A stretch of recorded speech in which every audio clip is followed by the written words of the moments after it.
Hola, ¿qué tal? Me da muchísimo gusto estar de nuevo con ustedes y bienvenidos al episodio del día de hoy. El día de hoy tenemos un tema único, especial, infecciones de temporada. Entonces, tenemos dos invitados de lujo, el doctor Armando Herrera, medicina interna, y el doctor Juan Alcaraz, que es neumólogo. Y vamos a hablar un poquito, vamos entrando al tema que la verdad es muy apasionante. Me gustaría ver, no sé cuál de los dos quiere empezar, ¿cuáles son las principales infecciones que tenemos ahora que estamos en invierno? Bueno, en el invierno tenemos que considerar siempre los tres grandes, los más importantes. Virus sincitial, que apenas está cobrando más popularidad, COVID, influenza. Entonces creo que nos podemos enfocar sobre todo en cómo prevenirlas, cómo tratarlas y cómo diagnosticarlas de manera temprana en esta temporada principalmente. Ok. Me supongo que habrá alguna población que está más vulnerable a este tipo de problemas, ¿no? Sí, claro. ¿Cuál es esta población que es nuestro foco el día de hoy? Sí, el foco para todo esto serían pacientes arriba de 60 años y que tengan algún tipo de enfermedad pulmonar crónica o cualquier tipo de enfermedad crónica, que de hecho a partir de los 60 años empieza la indicación para vacunar contra neumococo y también para vacunar contra virus sincitial respiratorio, que va a ser una nueva vacuna que va a llegar en 2026 probablemente y que será muy importante para que todos se la pongan. Entiendo que hay también ciertas poblaciones, doctor. Por ejemplo, yo tengo diabetes. Hay poblaciones como yo, personas como yo, que tenemos diabetes, que independientemente de la edad, tendríamos que poner atención en estas cosas. Soy oncóloga. Las personas con cáncer también deberían de tener un poquito más de foco. Además de estas personas que ya tienen una enfermedad pulmonar crónica, ¿qué otras personas tendrían que poner un poquito más de atención a buscar, a prevenir este tipo de enfermedades? Básicamente, cualquier persona que tenga alguna enfermedad crónica, no necesariamente tiene que ser pulmonar. Por ejemplo, tú lo dijiste, pacientes con diabetes entran totalmente en este grupo de población en riesgo. Pacientes con cáncer, pacientes que tengan algún tipo de inmunosupresión, VIH, que lleven algún tratamiento, por ejemplo, los que tienen enfermedades autoinmunes, que llevan prednisona, inmunosupresores. Los pacientes con cáncer que ya se remitió pero están en sus ciclos de consolidación también pues, se podrían considerar como personas vulnerables. Sobre todo no son vulnerables a contraer el virus, todos somos igual de vulnerables, pero a que la enfermedad se vuelva un poco más grave de lo que nos ataca a la población en general. Ok, y aquí me gustaría que los dos me apoyaran así como para ver primero, empecemos por este paso fundamental, ¿cómo podemos prevenirlas? Sí, principalmente para prevenir una infección respiratoria tenemos la prevención que, como dice el doctor Armando, es primero prevenir a yo estar en riesgo para que contraer ese virus. Si estoy en un lugar donde hay mucha gente, está hablando las personas, ponerse un cubrebocas sería una buena manera para prevenirlo de primera instancia. De segunda instancia es utilizar ya sea vacunas para prevenir este tipo de infecciones. Y tercera es que, como dice el doctor Armando, es si estos pacientes ya de por sí tienen un riesgo alto de que sea una enfermedad más grave, lo que podemos hacer es mejorar la enfermedad de base, mejorar el control de la enfermedad de base para que el paciente no llegue a desarrollar una infección tan grave, pues. Ok, entonces sería estar como perfectamente controlados, o sea, que mi control de glucosa, que mi control del EPOC, que mi control de VIH, de mi enfermedad reumatológica esté al 100 para poder prevenir eso, buscar estas opciones que son como las vacunas. Hay muchos mitos alrededor de las vacunas y creo que han sido como muy grandes, pero todos los médicos al menos sabemos el impacto positivo que han tenido esto. ¿Qué nos podrían decir al respecto de esto, de los mitos sobre las vacunas? Bueno, las vacunas es algo muy importante y de los principales pilares sobre la prevención, y me gustaría que nos enfocáramos más adelante sobre eso.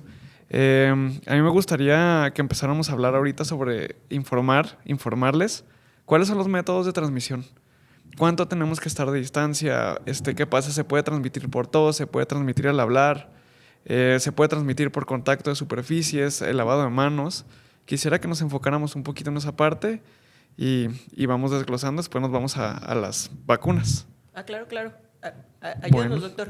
¿Cómo podemos hacer Sí. estas pautas de prevención? ¿Cómo las podemos llevar al día a día? Sí. Bueno, importante. Primero, definir cuánto tiempo es el tiempo de aislamiento que tenemos que tener con un paciente que ya está contagiado de esta enfermedad. ¿Cuándo es contagioso? ¿Es desde antes de que tenga los síntomas, desde que se expone, desde que tiene los síntomas? ¿Cuándo puede regresar al trabajo? ¿Cuándo puede empezar a salir de casa? ¿Tienen que usar mascarilla o no tienen que usar? Pero bueno, hablando en los primeros pasos, ¿cuándo dejo de ser contagioso? Varía, dependiendo cuál es la enfermedad que tú tengas, y ahí es donde viene la importancia del diagnóstico, de saber exactamente cuál tienes, a pesar de que algunas tienen un tratamiento similar, que es solo tratamiento de soporte, pero entra, ¿cuándo dejo de ser contagioso?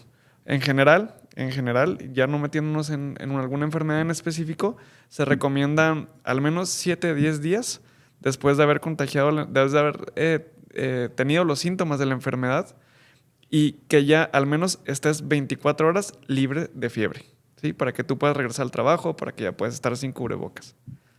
Ok, ok. Entonces, creo que es un gran consejo que todos deberíamos de tener en mente. ¿Les gustaría si entramos ahora a parte del diagnóstico? ¿Cómo podríamos hacerlo? ¿Qué pruebas tenemos? ¿Qué consideraciones se deben de tener para realizar las pruebas? Sí, claro.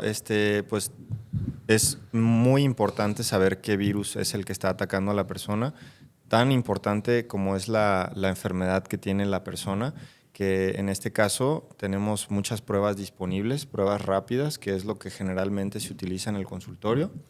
Prueba rápida de COVID, influenza y virus sincitial respiratorio. En ocasiones vienen juntas los 3 virus en una sola prueba. En ocasiones viene separado influenza y COVID y virus sincitial respiratorio por otra parte, pero son pruebas fáciles y rápidas de utilizar. Y eso nos va a dar la pauta tanto para darle tratamiento al paciente en caso de que lo exista o para saber qué tipo de medidas de aislamiento utilizar. Ok. ¿Alguna otra prueba que deba de realizarse que sea importante para poder llegar al diagnóstico de estos pacientes? Sí, las pruebas rápidas son muy importantes, bastante útiles, y cuando sale positiva tenemos la certeza de que es el diagnóstico correcto. El problema de las pruebas es que no siempre tienen la sensibilidad adecuada. ¿Qué quiero decir con sensibilidad? A veces nosotros tenemos la enfermedad, pero la prueba aún no la alcanza a detectar.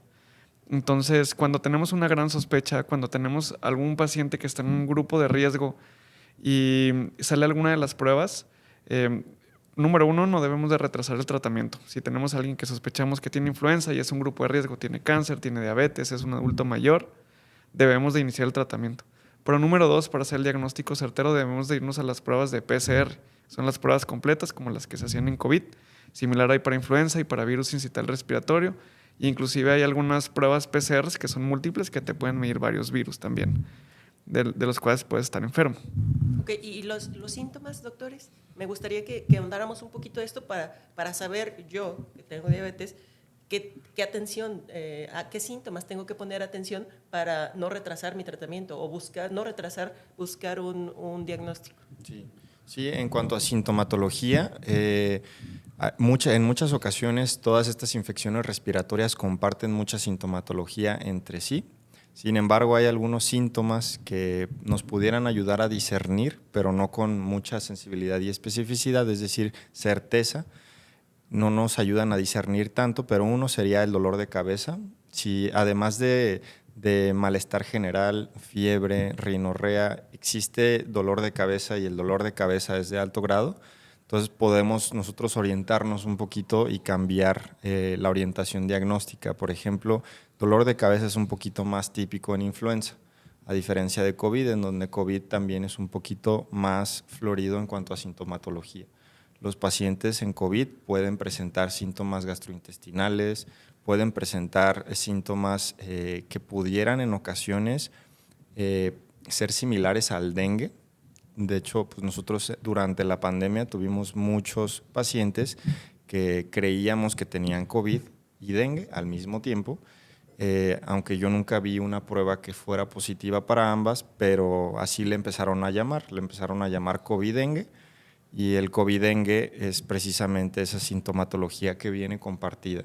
Aquí yo lo que podría decir, y que me parece ligeramente más importante que la sintomatología, es hacer la prueba rápida y posteriormente si la sospecha continúa, si sale negativo y la sospecha continúa, hacer una prueba un poco más sensible y específica que sería la PCR. Y en pacientes, así como comentas, Monse, en donde hay cáncer de algún sitio o el paciente llega a desarrollar una neumonía grave, entonces ahora sí estaría indicado hacerle panel para todo, tanto panel para PCR completo de todos los virus, tanto panel PCR múltiple para todas las bacterias. Bueno, pero eso ya es otro tema. Sí, pero creo que es importante lo que comentas, Doc, porque al final de cuentas sabemos que el mayor porcentaje de todas estas infecciones van a ser virales y precisamente por eso es el tema del día de hoy, pero sí algunos pacientes que ya son susceptibles y que tienen una enfermedad viral pudieran tener una coinfección bacteriana. Pero bueno, eso es algo que se ve ya dentro del hospital. Ya vimos diagnóstico, sintomatología. ¿Quisieran entrar un poquito en tratamiento? Sí, el tratamiento varía de acuerdo a la enfermedad que tengas. Por ejemplo, en influenza tenemos tratamientos específicos como el oseltamivir, que es específico para la influenza. El COVID también tiene sus tratamientos en específico y el virus sincitial respiratorio realmente no tiene. La eficacia de los tratamientos generalmente es mejor en cuanto más temprano lo inicies, pero cuando tú tienes un paciente que está grave, que está en el hospital, la recomendación es que lo inicies sin importar el tiempo que lo tienes. Cuando hablaban de un paciente, por ejemplo, con cáncer, que entra en una neumonía, tú sospechas que es una neumonía viral, que es una neumonía con influenza, y estás en temporada, lo mejor es que aunque no tengas las pruebas, inicies el tratamiento, le dejes oseltamivir, hay más opciones, pero a la par, en este grupo de pacientes, si ya tienen alguna manifestación de gravedad como la neumonía, es que también se inicia un antibiótico. O inclusive en pacientes que diagnosticamos con influenza, están en casa, están bien, pero después de cierto tiempo siguen todavía con los síntomas, siguen con fiebre, es buena opción también agregar un antibiótico y es válido. Sí. Y para matar alguna bacteria. Y eso es muy interesante lo que comenta el doctor Armando. ¿Por qué? Porque a nosotros en la consulta nos llegan muchos pacientes que iniciaron con síntomas que te pudieran llegar a sugerir una infección viral. Algunos médicos les inician antibiótico de manera inmediata en cuanto llegan a la consulta y en ocasiones llegan a alargar mucho el cuadro infeccioso. Si a un paciente que inició con una infección que consideras tú que es viral cuando iniciaron los síntomas y al paciente le iniciaron ceftriaxona o le iniciaron algún otro antibiótico, entonces no siempre pasa, pero sí a veces tiende a prolongar la infección. ¿Sí? A prolongar la infección y a prolongar más bien la sintomatología del paciente, que es a veces por quien buscan ya a un especialista. Sí, a un neumólogo, un médico internista. Creo que es un punto clave, un mensaje clave que nos tenemos que llevar hasta aquí es esto: la mayoría de las infecciones van a ser virales, entonces, por favor, busquen un diagnóstico con una persona especializada. No acepten siempre antibióticos, porque además el antibiótico no solo puede causar este tema, sino que el doctor sabe muy bien, nos puede causar otro tipo de alteraciones cuando no está bien prescrito, incluso a veces cuando está bien prescrito, pero clave, creo que este punto es clave en este momento, ¿no? Siempre ir con una persona especializada para hacer el diagnóstico de aquí. Una vez que tenemos el diagnóstico, importante también que no todas las personas van a tener un cuadro grave, ¿real? Sí. Pueden estar así en su vida. También creo que estas medidas de prevención, de tener lo que decías, doctor, de el uso del cubrebocas, la distancia, que ya lo tenemos más o menos por el COVID, pero el pensar que a lo mejor nosotros estamos enfermos, a lo mejor una persona que está cerca de nosotros puede tener alguna enfermedad que pueda ser muy susceptible a que mi influenza, a que mi COVID le deteriore bastante su condición, ¿no? Ahí, ¿qué recomendaciones podrían darnos? Bueno, en general, sí hay algunas enfermedades como COVID que puedes empezar a contagiar antes de presentar los síntomas. Y eso es importante, pero en general en todas los picos de contagio se presentan en los primeros días de síntomas. En las primeras 48, 72 horas es cuando uno alcanza la máxima replicación del virus adentro del cuerpo y más virus está echando. Entonces, eso es importante. Se me hace importante mencionar cuáles son los medios de contagio que tenemos. Entonces, nosotros le llamamos tres grandes importantes que pueden causarlo: aerosoles, gotas y contacto. Son las tres que pueden causar la transmisión de virus respiratorios. ¿Qué nos referimos con aerosoles? Por ejemplo, cuando uno tiene tos y saca micropartículas de saliva, esas gotas pueden durar suspendidas en el aire un tiempo indefinido y no sabemos cuánto tiempo ni qué distancia es la que pueden alcanzar realmente para alcanzar a contagiar a una persona. La más importante es por gotas. Gotas, algo grueso, algo más visible. Esas sí tienen una distancia que nosotros sabemos que pueden alcanzar. Generalmente las recomendaciones pues vienen más en Estados Unidos.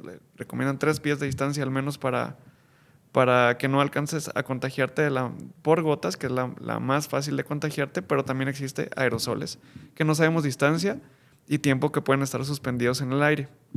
Lo otro, menos probable de contagiarte, pero sí existe, los contactos. Si tú tocas una superficie contaminada y te tocas cerca de la boca o la nariz, también estás en riesgo de contagiarte.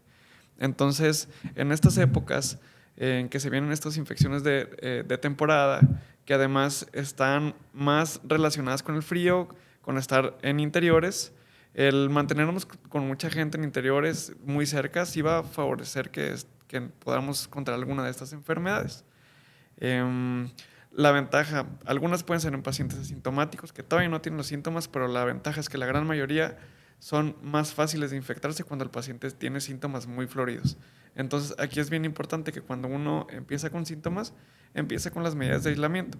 Que primero, pues no ir a trabajar, porque para empezar, si uno va a trabajar, lo más probable es que contagie a los demás y provoque incapacidades al resto de sus compañeros y sea peor para la empresa. Entonces, para la empresa es mejor mandarlos a su casa, a los que están contagiados o con cualquier síntoma. Número 2, usar cubrebocas.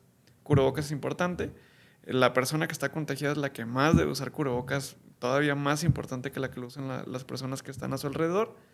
Y también las personas que conviven en la misma casa, usar cubrebocas cuando están al lado de él. El lavado de manos continuo también es bastante importante para prevenir. ¿Algo que desees agregar acá? Aquí quizás nada más sea importante, ya después de todo lo que Armando nos explicó, que sería que algunas infecciones existe algo que se llama profilaxis post-exposición en personas de riesgo que como ya dijimos, están con una alta probabilidad de desarrollar una enfermedad grave. La profilaxis post-exposición quiere decir que si una persona, dígase una mujer embarazada, está en contacto con algún primo, tío que tuvo influenza, pues en este caso sí hay indicaciones y hay guías que nos dicen que podemos darle profilaxis post-exposición con oseltamivir, que el oseltamivir es ahorita el único antiviral que le puedes dar a una mujer embarazada. Pero bueno, ese tipo de cuestiones un poquito más específicas, yo sí les recomiendo que acudan a sus médicos. Y también los invito a que acudan a Life Oncología, porque en Life pues tenemos las pruebas rápidas y tenemos la posibilidad de mandar todas las pruebas extensivas que ya les dijimos y vamos a ayudarles a individualizar ese tratamiento para que la infección no vaya a lo grave y tarde lo menos posible en curarse el paciente. Excelente, gran Sí, si ustedes son pacientes con cáncer o con cualquier enfermedad, no se esperen a que tengan algo más grave, a que se sientan muy mal. Cuando estén notando los síntomas, acudan con nosotros, acudan a Life, le podemos hacer las pruebas y diagnosticarlos de manera oportuna y tratarlos de manera oportuna. Y ahora entrar a las vacunas, ¿les parece? Sí. Sí. Que entiendo que en Life contamos con todas las vacunas, ¿sí? Tenemos vacunas para COVID, tenemos vacunas para influenza, y estaban por ahí comentando que viene la vacuna del virus sincitial respiratorio. Sí. ¿Qué nos pudieran decir al respecto de las vacunas? Bueno, pues vamos empezando con el virus sincitial, ¿no? que es la novedad. El virus sincitial es un virus que existe desde siempre, pero no había cobrado tanta popularidad porque todos lo diagnosticábamos con influenza o con COVID, ¿no? Ahora sabemos que el virus también es un virus fuerte de temporada, entonces tenemos que encontrar la manera de prevenirlo también. No hay la vacuna, pero lo va a haber aquí en México, en Estados Unidos ya hay. ¿Cuándo se recomienda? Arriba de 60 años, siempre que tengas alguna enfermedad o que seas algún paciente vulnerable, que ya hablamos de eso. Cáncer, enfermedades pulmonares, enfermedades crónicas como diabetes o algún tipo de inmunosupresión. Todos esos pacientes arriba de 60 años se deben de vacunar. La vacunación es una vez. No requiere refuerzo, no es anual, como las otras vacunas para COVID e influenza. Pero deben de vacunarse. Y todos, absolutamente todos, los arriba de 75 años también. ¿Cuáles son las otras dos vacunas? COVID e influenza. Son vacunas que sí se tienen que dar todos los años. Esas sí tienen que ser todos los años. La temporada que se recomienda siempre es de septiembre, en otoño, que es de septiembre a noviembre, porque uno cuando se vacuna no genera inmunidad de manera inmediata. Entonces tenemos que vacunarnos antes de que vayan a empezar esas enfermedades, para que cuando empiece la temporada, lo más fuerte de la temporada, estemos vacunados al respecto. ¿Podemos recibir todas las vacunas juntas? Sí, la respuesta es sí. Se puede recibir la de virus sincitial, se puede recibir la de COVID y la de influenza juntas sin ningún problema. Inclusive, para los que tienen también arriba de 65 años, que tienen herpes, que hay que vacunarse todos los arriba de 65 años para herpes, también se puede poner la vacuna del herpes junto con estas otras vacunas. Sí, algo muy importante ahí, y es posible, yo le digo a mis pacientes que es posible, y de hecho, si un paciente va a cualquier centro de vacunación, ten por seguro que le van a poner todas las vacunas y no lo van a dejar ir hasta que le vayan a poner todo. Pero aquí sí hay algunos pacientes, particularmente pacientes frágiles o con alguna enfermedad crónica, que te dice, doctor, pues yo me puse una vez la vacuna de influenza y me fue terrible, me fue muy mal, nunca más me la vuelvo a poner, etcétera, etcétera. Pues en estos pacientes, y todo este es un proceso de que platiquen contigo en la consulta y tú, ese proceso de convencimiento, pues yo les diría que sí, definitivamente son comunes los síntomas después de una vacuna, particularmente la vacuna de influenza y neumococo, más la de influenza, pero sí es muy recomendable que se la pongan. Todos los pacientes lo que usualmente hacemos es que le damos algún tipo de tratamiento sintomático para que la respuesta inflamatoria no sea tanta. Pero nunca le vamos a decir a un paciente que evite el beneficio de vacunarse. ¿Y cuáles serían estos síntomas que podría presentar un paciente por vacunación? Como para que no se alarmen. Sí, ¿no? O sea, sí, para que no... relacionado, no nos asustemos. Sí, eso es excelente y qué bueno que lo estamos tocando aquí. Es si un paciente, si tú vas a vacunarte y empiezas con síntomas como catarro, un poquito de escurrimiento nasal, dolor de cabeza, te sientes cansado, pues tienes que saber que todo esto es normal. Puedes ir con tu médico, con nosotros, y con mucho gusto te daremos algún tratamiento que te va a ayudar a reducir esos síntomas, pero aún así vas a seguir montando la respuesta inflamatoria que te va a proteger contra los síntomas. Y importante esto, o sea, de acudir con ustedes, porque si yo me tomo algo o por ahí voy a algún médico que tal vez no sabe esta sintomatología y me da algo que pueda inhibir a mi sistema inmunológico, ahí va a frenar esta respuesta que estamos buscando, ¿no? Sí, entonces, que Sí. esto sería clave, ¿no? Sí, claro. Lo que más pasa, es bien habitual, es que te suelten el antibiótico. Entonces llegas con cualquier médico, no por decir algo malo de alguien, pero sí es común, ¿no? Sí. Entonces llegas, te sueltan el antibiótico y ahí vienen las complicaciones por los antibióticos. Los antibióticos no son totalmente inocuos. No sirve de nada dártelo para cuando no tienes una infección por bacterias, ¿sí? Estos son síntomas esperados totalmente, son síntomas que nos están hablando de que el cuerpo está respondiendo de manera adecuada a la vacuna y no habla de ninguna bacteria que hayamos contraído en el momento. ¿Qué pasa si damos antibióticos? Pueden haber reacciones en piel graves, pueden haber reacciones en hígado, pueden haber reacciones en riñón, pueden haber diarreas, bichos gastrointestinales que no se presentan a menos que utilicemos antibióticos. Entonces realmente el uso de antibióticos tiene que ser algo muy selectivo.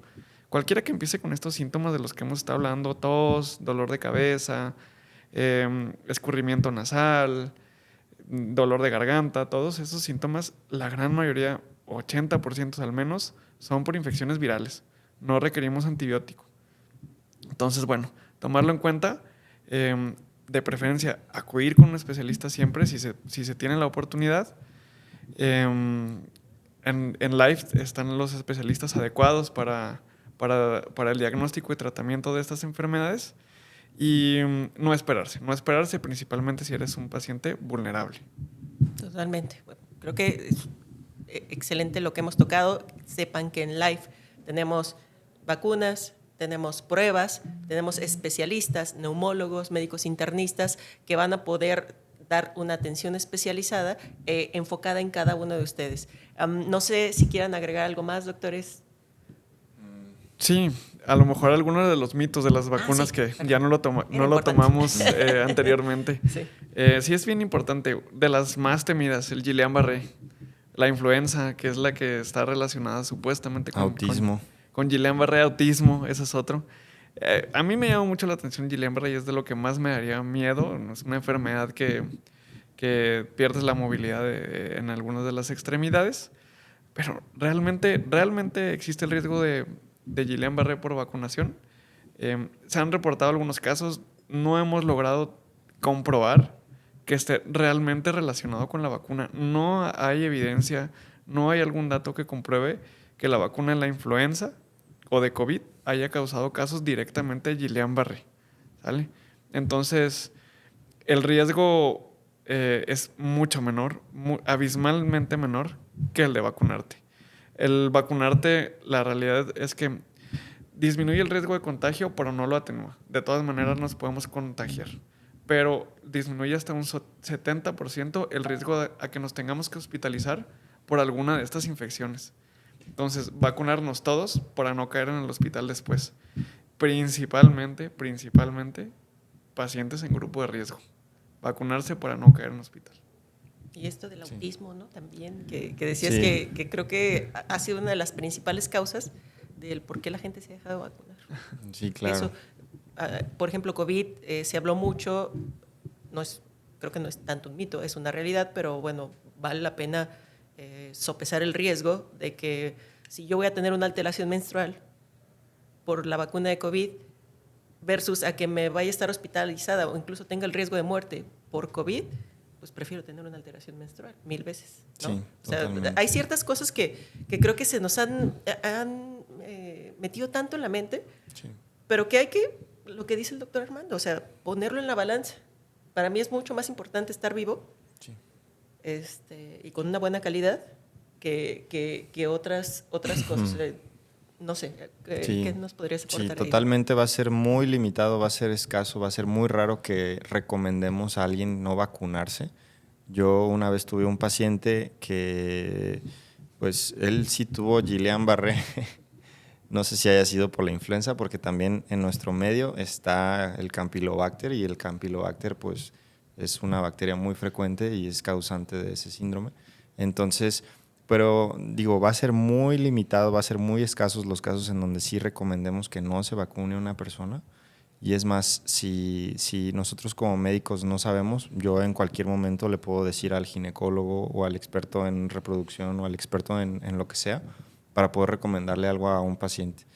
Incluso también a veces con medicina interna tenemos muchos pacientes manejados en conjunto y también el internista es el que dice, ok, pues vamos sopesando, vamos haciendo esto y lo demás para que pueda obtener el mayor beneficio el paciente. Nada más sería eso, no sé, Armando. Nada más que agregar por el tema. Pues creo que estamos cerrando el día de hoy.